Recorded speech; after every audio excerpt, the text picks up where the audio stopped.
አዝመራ ጎበዜ ትባላለች። ትናንት የልማታዊ ሴፍቲኔት ቀጥተኛ ድጋፍ ጠባቂ ነበረች። ዛሬ ግን ያ ታሪክ ተቀይሯል።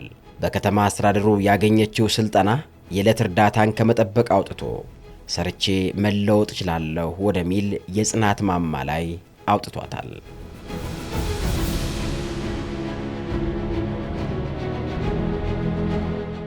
ቀጥታ ተጠቃሚ ነበርኩኝ ድጋፍ። ከዛ በኋላ 2014 ላይ ወደ ስራ ገባሁ ማለት ነው። ከዛ ስልጠናዎችን በወር 2 ጊዜ ስልጠናዎችን እንወስዳለን።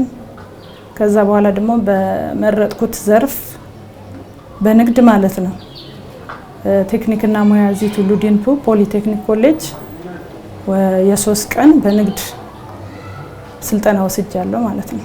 ለውጡ ያመጣልኝ ለውጥ ከዚህ በፊት ስለ ገንዘብ አያያዝ ስለ ቁጠባ ብዙም ልምድ አልነበረኝም። ከ7 ዓመት በፊት እንደዚሁ ምግብ ቤት ከፍቼ ምናምን ሰርቼ አውቃለሁ። ግን ዕውቀቱ ስላልነበረኝ ኪሳራ ላይ ወድቄያለሁ እና ብዙ ዕውቀቶችን አግኝቻለሁ። የህይወት ክህሎት ብዙ ነገር እና ከተረጅነትም ደግሞ ወጥቼ ሰርቼ መለወጥ እንደምችል ዕውቀት አግኝቼበታለሁ ማለት ነው። ይህንን ያስተሳሰብ ለውጧን ተከትሎም የከተማ አስተዳደሩ መለስተኛ የመስሪያ ቦታ አበርክቶላታል። በአሁኑ ወቅትም የባልትና ውጤቶችን በጥራት አዘጋጅታ በመሸጥ የራሷንና የቤተሰቧን ህይወት እየቀየረች ትገኛለች። አሁን ማመርታቸው በርበሬ፣ ሽሮ፣ ሚጥሚጣ እንዲሁም በሶ ጥራቱን በጠበቀ ማሸጊያ ከውጭ በማስመጣት ኤክስፖርት ስታንዳርድ የሆነ እቃ ነው ማሽግበት። እንዲሁም ሳመርትም በጥራት ነው ወደ ውጭ ድረስ አውስትራሊያ ድረስ ልክ ያለው እና እንደዚሁም ለሱፐር ማርኬት ለወደፊቱም ለማስረከብ ሐሳብ አለኝ። ወደ ውጭም የመላክ ሐሳብ ነው ያለኝ። ተካበ ማሞና ጓደኞቹም ሌሎች የሥራ ፈጠራ አርአያዎች ናቸው። በጉለሌ ክፍለ ከተማ በእንጨት ውጤቶች ማምረት ዘርፍ ላይ የተሰማሩት እነዚህ ወጣቶች በጋራ የመስራት ባህልን በማዳበር ራሳቸውን በመለወጥ ላይ ይገኛሉ። ከመደራጀታችን በፊት ግማሾቻችን እንደዚሁ ሰፈር ውስጥ በተለያየ ነገር ኖርማል ስራዎች ሲመጣ የምናገኘው ስናጣ ደግሞ ቁጭ የምንልበት ስራ ነበር የምንሰራው። ያ አጋጣሚ ተደራጀና በስራ አጥነት መንግስት አደራጅቶ ይህን ሼር ሰጥቶ እየሰራን ቤተሰብ መስርተንም በብዙ ነገር መንግስት ደግፎናል። ብድር ተመቻችቶልናል። ከኛ አንድ ብር ያወጣነው ነገር የለም። ከቦታ እስከ ገንዘብ ጀምሮ በቃ እኛ ስራ አጥ ስለነበርን ተደራጀን። መንግስት በገንዘብም በቁሳቁስም ረድቶን ያው ለዚህ ደረጃ በቅተናል። ዛሬ በአዲስ አበባ ከተማ አስተዳደር ድጋፍ በርካታ ነዋሪዎች እንደነ ተካበ ማሞና አዝመራ ጎበዜ ሁሉ የሥራ ዕድል ተጠቃሚ መሆን ችለዋል። ሕይወታቸውንም በራሳቸው ጥረት እየቀየሩ ይገኛሉ። የዚህ በጎ ተጽዕኖ አካል የሆነችውና በከተማ ግብርና በተለይም በዶሮ እርባታ ዘርፍ የተሰማራችው ወጣት ሕይወት ታደሰም ሌላኛዋ የነገ ተስፋ ናት። መጀመሪያ ያው ስንደራጅ በስራና ክህሎት ተደራጅተን የመጣ ነውና ስልጠናዎች ወስደናል። በተደጋጋሚ ስለ ቢዝነስ ስለ ስታርት ቢዝነስ እንዴት ስታርት እንደምናደርግ የመዝገብ አያያዝ የሂሳብ አሰራር ወስደናል። በሙያው ደግሞ በዶሮ እርባታ ዘርፍ በጣም በተደጋጋሚ እስከ ደብረ ዘይት ድረስ ሁላ ሄደን ስልጠና ወስደናል። ሙያዊ ተኮር በሆነ መንገድ ማለት ነው እና ብዙ ስልጠናዎች ላይ ተሳትፈናል።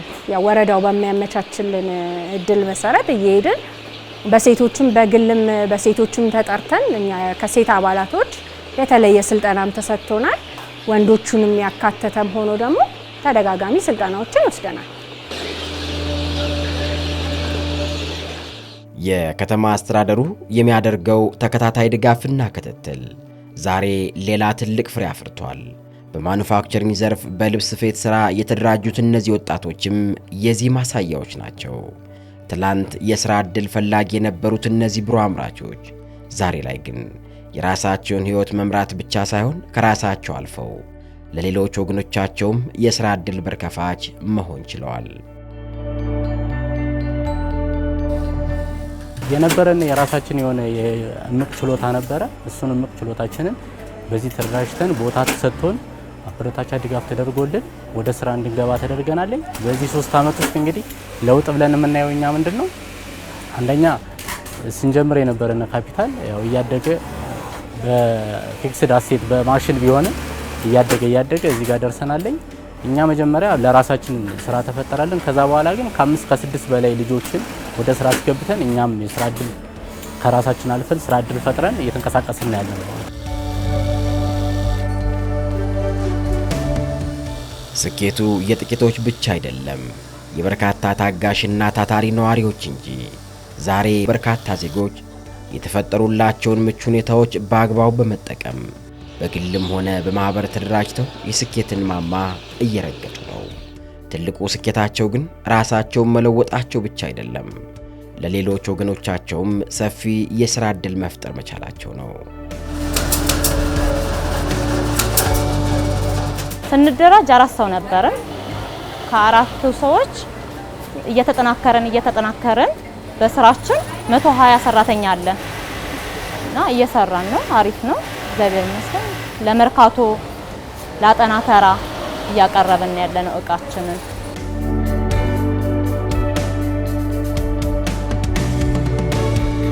ከዚህ ሁሉ ስኬት በስተጀርባ ግን የተቋማት ጥንካሬ አለ። በከተማ አስተዳደሩ በተለያየ ደረጃ የሚገኙ ተቋማት ዛሬ ምቹና ሳቢ የሥራ አካባቢ በመፍጠር ላይ ይገኛሉ። ይህ የተቀናጀ ጥረት ሥራ ፈጣሪዎችም ሆኑ ተቀጣሪዎች በሙሉ መተማመንና በተረጋጋ መንፈስ ሥራቸውን እንዲያከናውኑ ትልቅ ዕድል ፈጥሯል። በተለያየ ማህበራዊ ችግር አንዱ ያው ልጅ በመውለድ ሴቶች ወደ ቤታቸው እንዳይቀሩና ከስራ ውጪ እንዳይሆኑ ዴኬር አመቻችተናል ማለት ነው። እዛ ዴኬር ላይ ልጆቻቸውን እዛው እያቆዩ ህፃናቱም ተጠቃሚ እንዲሆኑ እያጠቡ በመሃል እየሄዱ ልጆቻቸውን ኬር እያደረጉ ባላቸው ትርፍ ሰዓት ደግሞ እየመጡ ሲሰርተው ህይወታቸውን ቤተሰባቸውን እንዲቀይሩ የዴኬር አገልግሎትም ተመቻችቷል ማለት ነው። የኢትዮጵያ መናገሻ የአፍሪካ መዲና አዲስ አበባ በየዕለቱ በለውጥና በእድገት አዲስ ታሪክ ትጽፋለች። ከዚህች ፈጣንና ተለዋዋጭ ከተማ በስተጀርባ ግን ሌት ተቀን የሚተጉ በሚሊዮኖች የሚቆጠሩ ብሩህ እጆች አሉ። ይህንን ሕያው ጉልበት የተረዳው የከተማ አስተዳደሩ በራሳቸው አቅም የሚንቀሳቀሱትን ማገዝ ብቻ ሳይሆን በተለያዩ ምክንያቶች ከሥራ ውጭ የነበሩና ሥራ ፈትተው የተቀመጡ ዜጎች ወደ አምራችነት እንዲገቡ ምቹ የዕድል በሮችን እየከፈተ ይገኛል።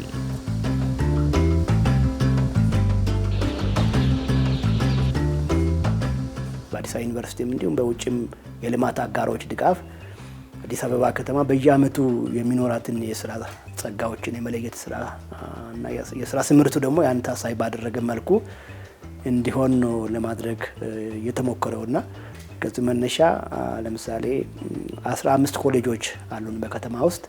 ስለዚህ ክህሎት መር የስራ ስምሪት እንዲኖር ጭምር ስለሚፈለግ በአጭር በመካከለኛ ጊዜ ስልጠና ወስዶ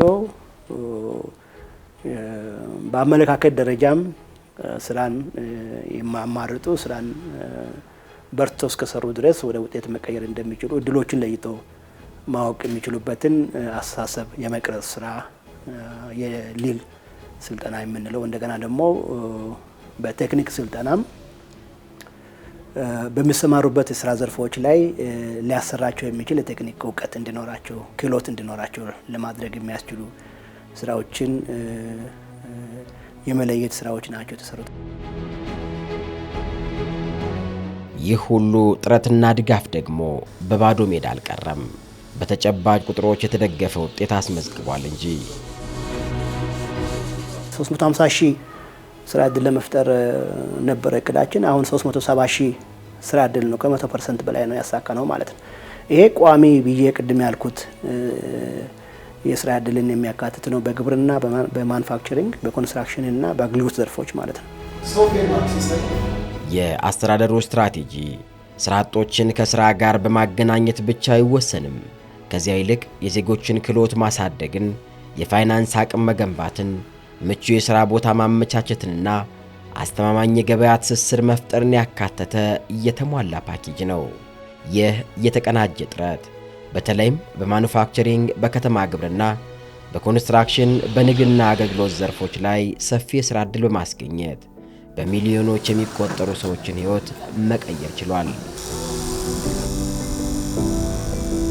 የመስሪያ ቦታን ከተማ አስተዳደሩ ራሱን አስችሎ ተቋም አደራጅቶ በጥቃቅን አነስተኛ ላይ የሚደራጁትም ከዛም አለፍ ስል ደግሞ በማዕከለኛ ደረጃ ላሉትም ጭምር ሼዶችን እየገነባ የመስሪያ ቦታዎችን እየገነባ ፍትሃዊ በሆነ መልኩ የሚያከፋፍል ነው የሚሆነው ማለት ነው። ቅድም እንዳልኩት ለግብርናው ስራም ለምሳሌ ለዶሮ እርባታ፣ ለእንስሳት ወተት እርባታም ሊሆን ይችላል። ለነዚህ የሚያስፈልጉ ሼዶች፣ ለማኑፋክቸሪንግ የሚያስፈልጉ ሼዶችን ገንብቶ የሚያቀርብበትና በፍትሃዊነት የሚያከፋፍልበት አለ። ሁለተኛው የመስሪያ ቦታ አቅርቦት ነው። ሶስተኛው የብድር አቅርቦት ነው። መነሳሳቱም ኖሮ መጠነኛ ክህሎትም ኖሮ የመስሪያ ቦታም አግኝተ ፋይናንስ ከሌለ ችግር ሊሆን ይችላል። ከዚህ አንጻር ፋይናንስ በየአመቱ በቢሊዮኖች የብድር አቅርቦት ከተማ አስተዳደሩ የሚያመቻችበት ሁኔታ አለ።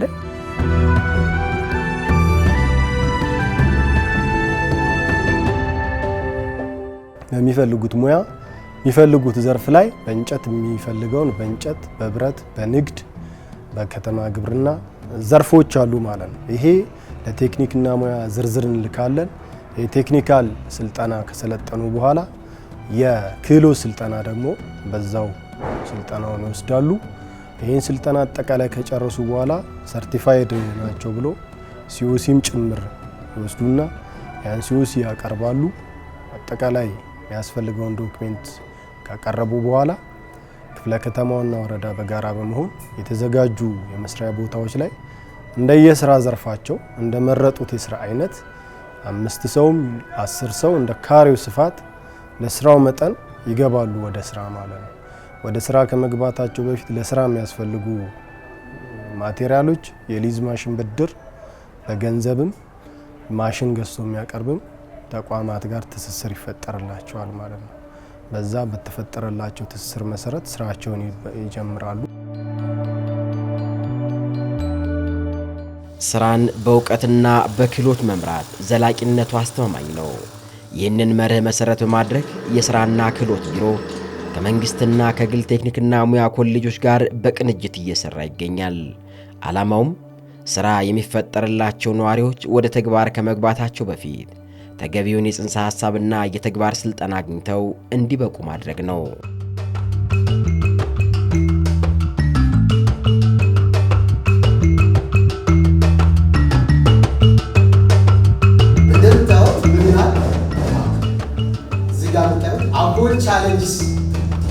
ታሪካዊው ጀነራል ዊንጌት ፖሊቴክኒክ ኮሌጅም እነዚህን ዜጎች በእውቀት በማስታጠቅና ብቁ አምራች በማድረግ ረገድ ግንባር ቀደሙን ሚና እየተወጣ ይገኛል።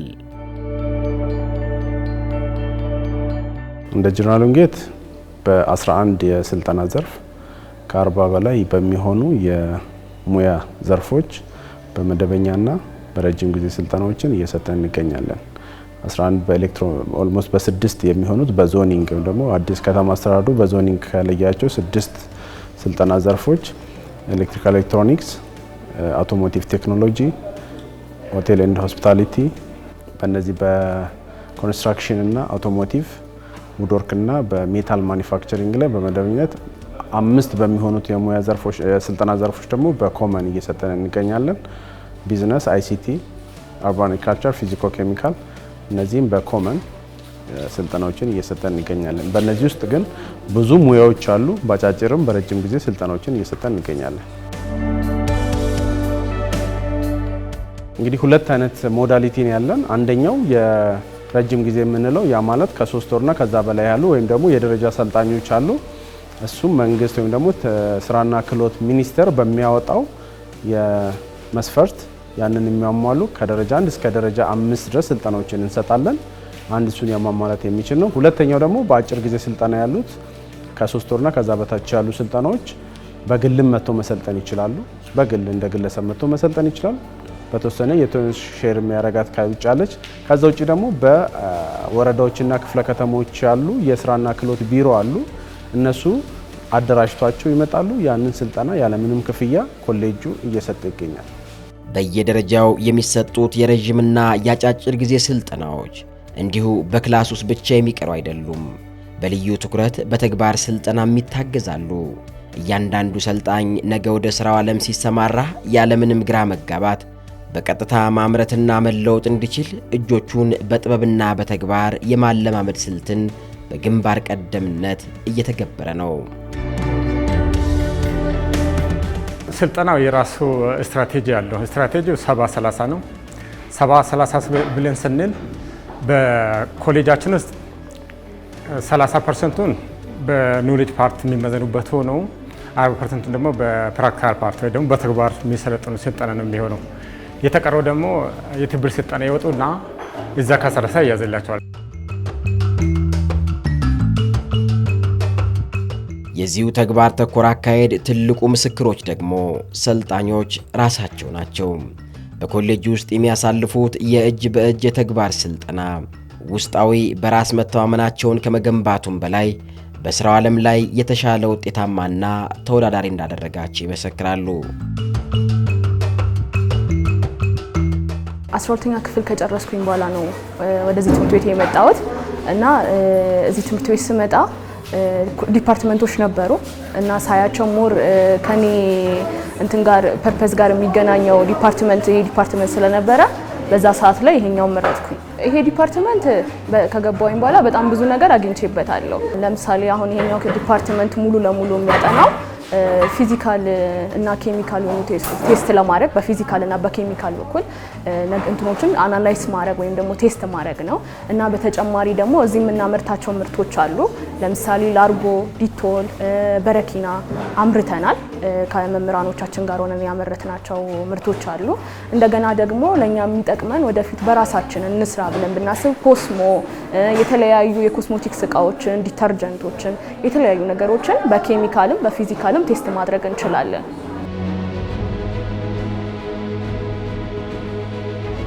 በዚህ በሙያ ዘርፍ ላይ አሁን በጣም ተፈላጊ እንደሆነ ስለተረዳው ወደዚህ ሙያ ገባው። አሁን ላይ መስመር ዝርጋታ እየሰራው እገኛለሁ። በውጪ ላይ እንደውም የውጪ ድል አግኝቼ እየሰራው እገኛለሁ። አሁን ላይ ጠዋት ክላሴ መጥቼ እማራለሁ። ከሰዓት ላይ እንዲሁም ማታ ላይ አንዳንድ ስራዎችን እየሰራው እገኛለሁ በዚህ ሙያ ውስጥ ማለት ነው።